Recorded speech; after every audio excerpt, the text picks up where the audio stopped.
This video was made possible by Notion.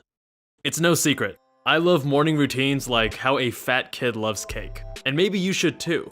Rather than telling you the morning routine you should follow, let's cover some foundational components of what makes for a great way to start your day so that you too can create your own custom morning routine. Dr. Jabal, MedSchoolInsiders.com. I'm weird. In fact, I'm so weird that in medical school and residency, I refuse to rush my mornings, even at absurd hours. While doing plastic surgery, I often had to be in the hospital by 4:30 a.m. Most of my colleagues would roll out of bed at 4:10, throw on some clothes, and rush out the door, getting to the workroom just in the nick of time. I would wake up at 3 a.m., take my time dropping the kids off at the pool with my strong orthocholic reflex, brush my teeth, stretch, journal, meditate, make a real replacement protein shake, wash my blender, and get out the door by 4 a.m. so I could get to the workroom at least 10 minutes early. As they say, early is on time, and on time is late. Why would I sacrifice an hour of sleep for this? Am I really that nuts? Well, yes, but if you follow these steps and implement your own morning routine habits, you too may experience the magic of a well-calibrated morning routine. If you want to see what my current morning routine looks like, or what my morning routine in medical school and residency was like, I have videos of both on my Kevin Jubal MD channel.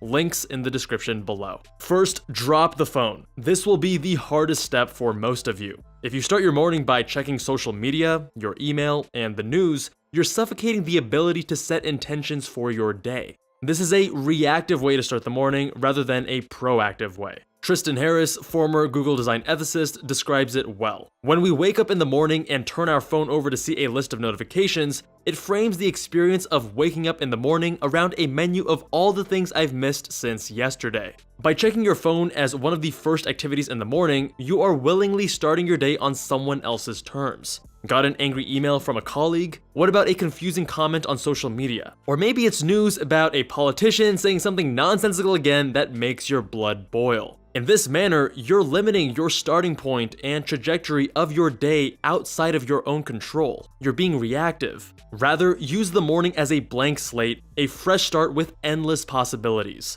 You decide your intentions on your own terms. This way, you're in the driver's seat. As Benjamin Hardy describes in his book, How to Consciously Design Your Ideal Future, the fastest way to move forward in life is not doing more. It starts with stopping the behaviors holding you back.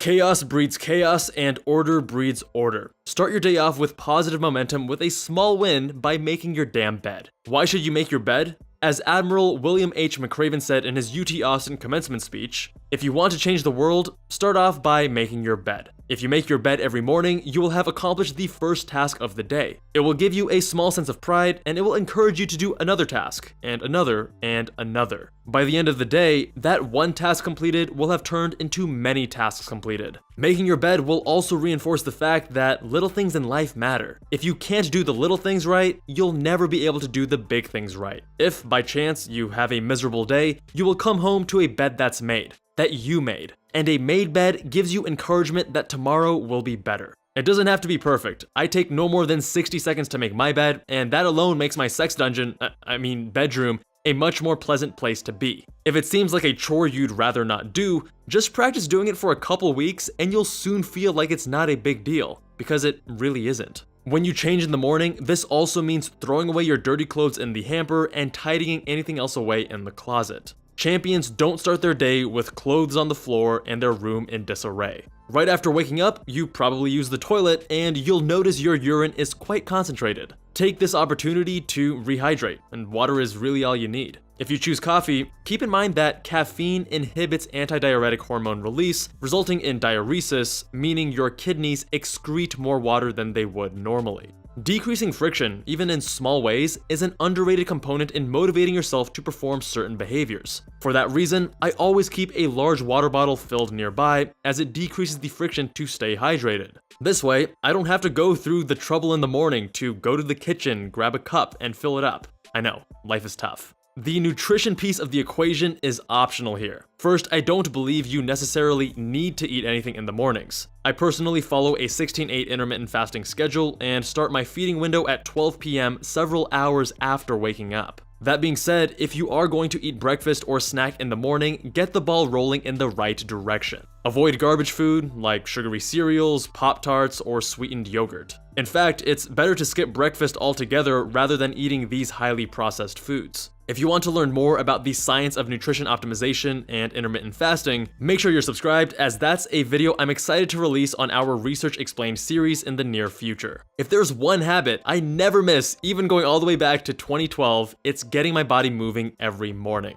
I created a custom mobility routine and I'm in love with it. I first roll out my thoracic spine on a trigger point foam roller, which has Goldilocks firmness. Not too hard and not too soft. The PVC or ABS pipes are good for the lower body, but they're no fun on your back. Trust me, I've tried. Next, I use a lacrosse ball to roll out my piriformis and glutes, and then proceed to a custom stretching routine working on my hamstrings, hip flexors, forearms, lower back, groin, and much more. I'll have the full routine on my other channel. I've noticed when I do this mobility and stretching routine every morning, I stand with better posture, have more energy, and simply feel better. These beneficial effects were even more dramatic when I had a long day in the operating room or clinic. Given the compounding effects of starting your day off with such a simple yet profound habit, it's silly not to do this every morning. You certainly don't need to follow my exact routine, but I recommend you experiment with motion in some routine form every morning. Stick with it for a few weeks and reflect on how it makes you feel. You can thank me later.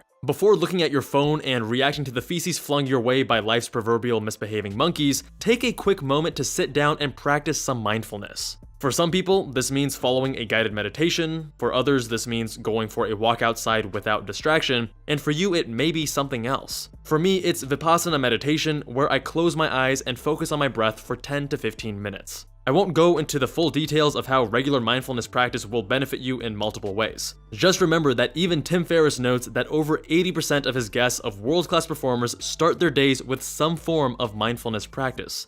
Coincidence? I think not. Last, practice some reflection and set your intentions for the day. Some people like to combine this with mindfulness meditation, which is an entirely valid strategy. This may include visualization practices of what you envision for yourself later that day. I prefer using a journaling app, Day One, which reminds me with a notification and auto-populates a custom template that I fill out each morning. This morning template includes writing about 3 gratitudes, 3 long-term goals, today's targets, and affirmations. This helps me center and start the day with a plan. The 3 targets for the day help me gain perspective on the day's to-do list and remind myself that just getting these 3 elements done would mean today is a win. I have a habit of focusing on things I didn't achieve or how things could be different, but celebrating even the small wins is important. Sometimes my 3 targets for the day aren't even work-related, like on vacation days or days where I'm intentionally trying to unwind and relax. It's a powerful way to shift the narrative from one of glass half empty to glass half full. Incorporating all of these elements into my routine currently takes me about an hour.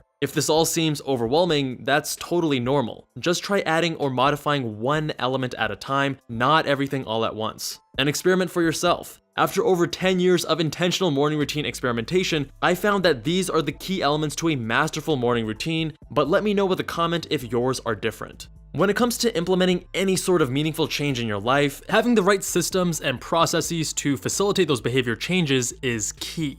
And that's why I love Notion. Notion is one of the most exciting note-taking apps and has taken the productivity and study world by storm. Not only is it a powerful and flexible note-taking app, but its flexible structure and clean interface makes it a joy to use across multiple domains. I use it daily in managing my team at Med School Insiders, and it has largely replaced Evernote as my go-to app in organizing my life. You can make a customizable to-do list, a calendar or planner with added flexibility, or even take class notes with the advantage of active recall. If you're looking to add structure to help you dial in your own morning routine, Notion can help with that too. There's a reason that I and several other content creators love Notion. And if that wasn't reason enough, it's free for students who sign up using a valid .edu email address. Click the link in the description below to get started today. Thank you all so much for watching. If you like this video, leave us a thumbs up to keep the YouTube gods happy. Subscribe for more content like this and hit that notification bell so you don't miss an upload. Much love to you all, and I will see you guys in that next one.